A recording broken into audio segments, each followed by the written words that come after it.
In MotoGP, narratives change fast, but in 2025, there's one story dominating the headlines. Marc Marquez is not just back, he's better than ever. The man many believed had passed his peak has reasserted himself with a vengeance. And as Ducati celebrates an almost mythological resurgence, there's a hard truth brewing beneath the champagne. Pecco Bagnaia simply can't keep up. To understand how we got here, we need to rewind. A year ago, Marc Marquez made a bold switch from the battered Honda to a year-old Ducati at Gresini. It was a calculated risk, but one that paid off almost immediately. His decision didn't just breathe life back into his career, it fundamentally shifted the power dynamics in the paddock. Behind closed doors, those who knew Marc well were already seeing signs of something special. Stefan Bradl, Honda test rider and a long-time associate, revealed just how confident Marquez had been from day one. Marc said last year that he could have given Pecco and Jorge Martin a run for their money if he had a 2024 factory bike at his disposal. He understood it very early, Bradl said. Gigi is a fan of Marc, and the technician and rider speak a common language. They are a brilliant duo who have reached a higher level thanks to this close collaboration. This chemistry has now become Ducati's greatest weapon. By taking the unprecedented step of abandoning their promote-from-within philosophy to sign Marquez for the factory team, Ducati broke their own mould. In doing so, they lost Jorge Martin and Marco Bezzecchi to Aprilia, and Enea Bastianini to KTM, but they gained a champion reborn, and the results have been immediate. 7 wins from the first 8 races, pole positions at every round, a clean sweep of sprint and Grand Prix victories, except for a single crash in Austin. Marquez has dominated the 2025 season so far, accumulating 123 points. His only real blemish, ironically, came in the one race where he led from start to finish until the very last moment. Even Ducati team manager Davide Tardozzi couldn't contain his excitement after Qatar. Marc lapped in 52.5 and 52.64 to 5 laps from the checkered flag, showing who is king. In my opinion, our brand can count on the king and prince of MotoGP, since there are 11 world titles in our box. The bike is incredible, and we could not be happier.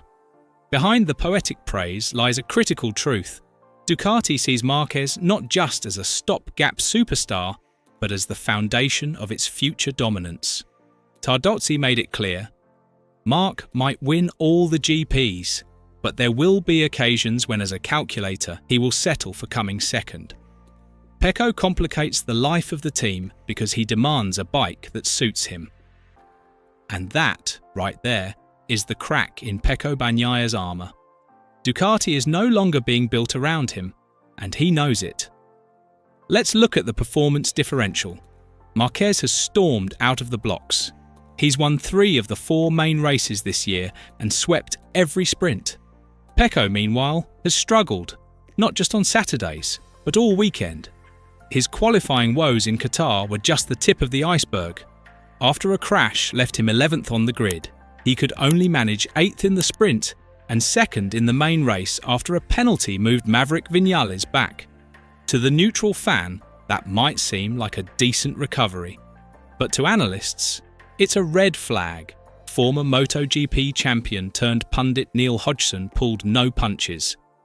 It's not like he's beaten Marc a few times. He's got nowhere near beating Marc at all. He needs to go faster all weekend. He needs to start Friday morning. He's just down. I am a massive Pecco fan. He's a 2-time MotoGP champion. He's incredible, but he's entranced by Marc. It's Pecco's team, Pecco's garage. I feel for Pecco. It's hard.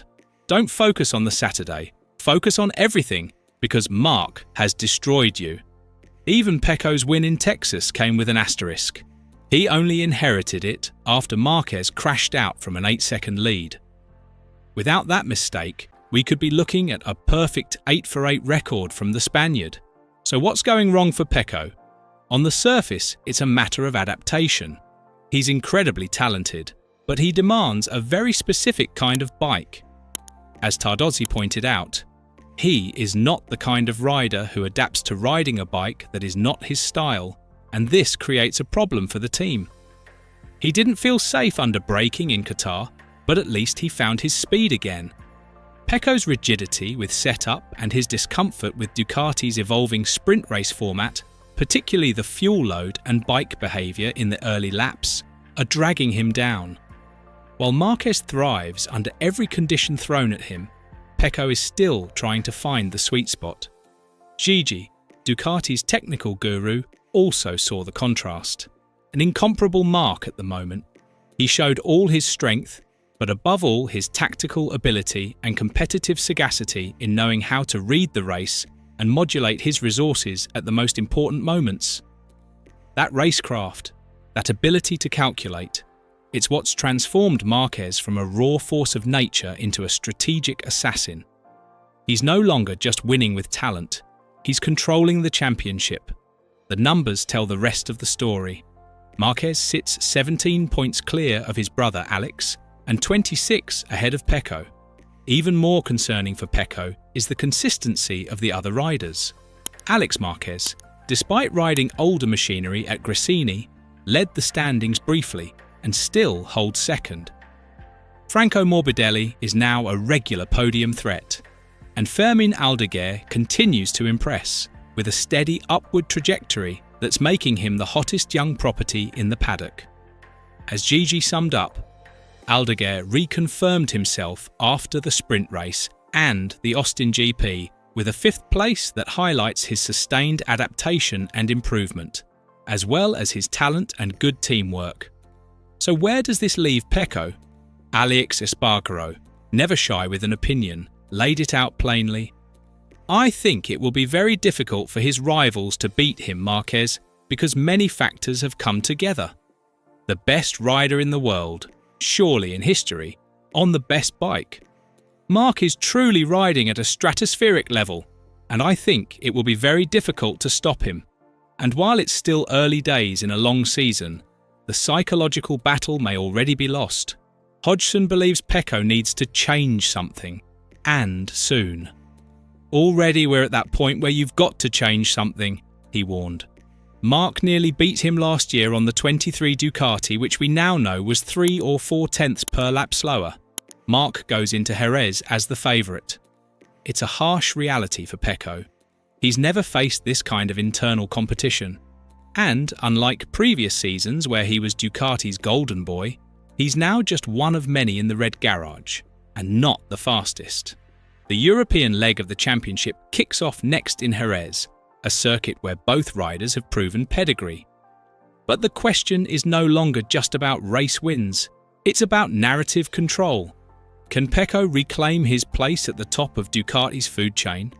Or are we watching the early stages of a new dynasty built around the most complete version of Marc Marquez the sport has ever seen? Right now, one thing is clear. This isn't just a rivalry, it's a revolution. And Pecco Bagnaia, he's running out of answers. What are your thoughts? Let us know in the comment down below, and don't forget to like and subscribe for new upcoming videos. Thanks for watching.